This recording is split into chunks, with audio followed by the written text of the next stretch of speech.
हाजिर हूँ मैं हर्ष रेखा और भाग्य दर्पण चैनल में। आपका हार्दिक स्वागत है।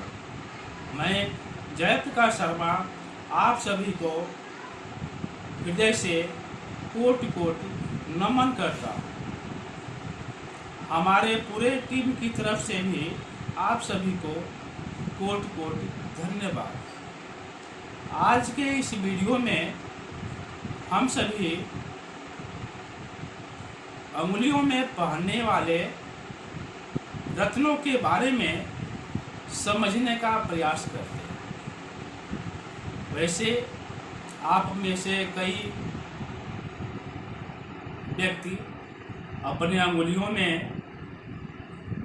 कई प्रकार के रत्न पहने होंगे, जैसे पन्ना, मूंगा, मोती, माणिक, नीलम इत्यादि।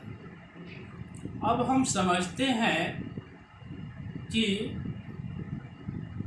रत्नों को किस प्रकार पहना जाए, यानी कौन से फार्मूले के अनुसार रत्नों को धारण किया जाए। ज्योतिष के अनुसार, यानी जब जन्म कुंडली बनाया जाता है तो उसमें कौन से ग्रह की डिग्री कम है, किस ग्रह की डिग्री ज़्यादा है, पंडित जी उस हिसाब से बताते हैं। और अंक शास्त्री, जो अंक शास्त्र के ज्ञाता हैं, वह अपने अनुसार बताते हैं। यानी ये जो रत्न पहनने की जो विधि है, कई प्रकार से होती है, लेकिन हम लोग आज हस्तरेखा के अनुसार ही समझने की कोशिश करेंगे कि कौन सा रत्न पहना जाए। रत्नों का चुनाव करते समय भिन्न भिन्न व्यक्ति अपने सिद्धांत के अनुसार एक ही व्यक्ति और लाभ के लिए अलग अलग रत्न बता सकते हैं, लेकिन हमें निष्पक्ष अपने ज्ञान और विवेक द्वारा रत्न का चुनाव करना चाहिए। चाहे हस्तरेखा हो, ज्योतिष का आधार हो, या अंक शास्त्र का आधार हो, या कोई भी आधार हो। आज हम हस्तरेखाओं के आधार पर रत्न को समझने का प्रयत्न करते हैं, यानी कौन सा रत्न पहना जाए। एक बार हथेली में देखते हैं कि कौन सी रेखा शुभ फल देती है और कौन सा रेखा, यानी कौन सी रेखा ऐसी है कि अशुभ फल देती है। जब हम हथेली को देखेंगे तो उसमें यह पहले समझेंगे कि कौन सी रेखा शुभ फल दे रही है या कौन सी रेखा अशुभ फल दे रही है। जो रेखाएं निर्दोष हों और ऊर्ध्वगामी हों तथा पूर्ण रूपेण से व्यवस्थित हो तथा उन्नत पर्वत पर समाप्त होती हो, तो उसका रत्न आप पहन सकते हैं। जैसे प्रबल भाग्य रेखा शनि पर्वत पर यदि समाप्त होती है तो आप नीलम पहन सकते हैं।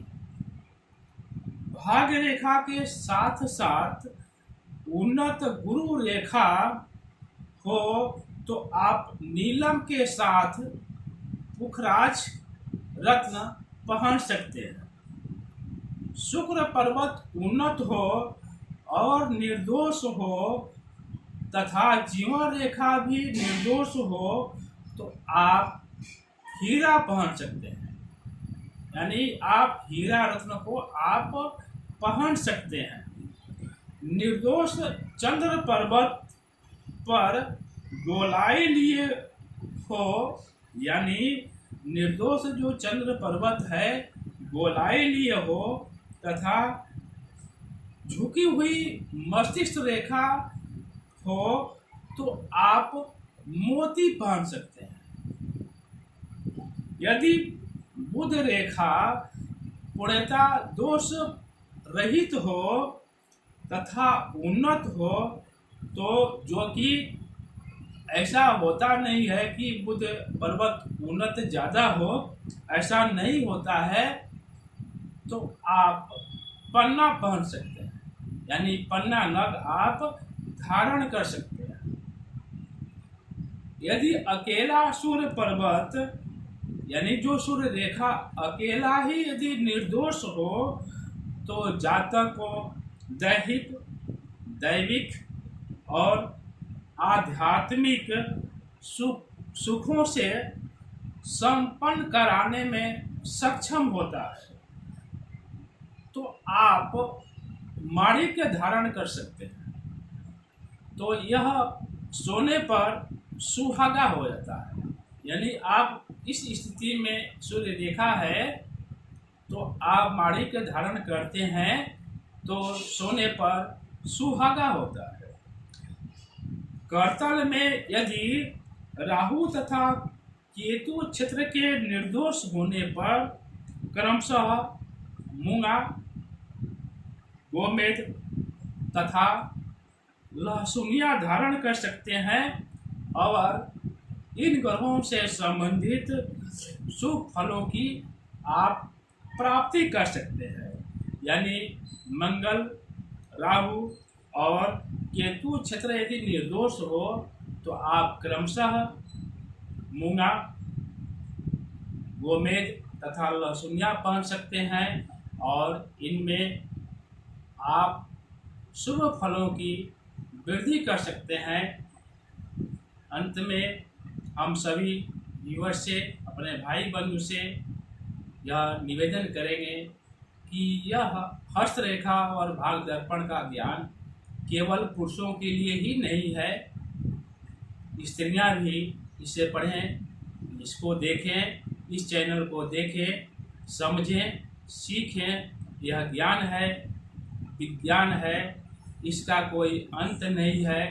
यह सामुद्रिक शास्त्र जो है एक समुद्र है। विज्ञान और ज्ञान का कोई अंत नहीं होता है।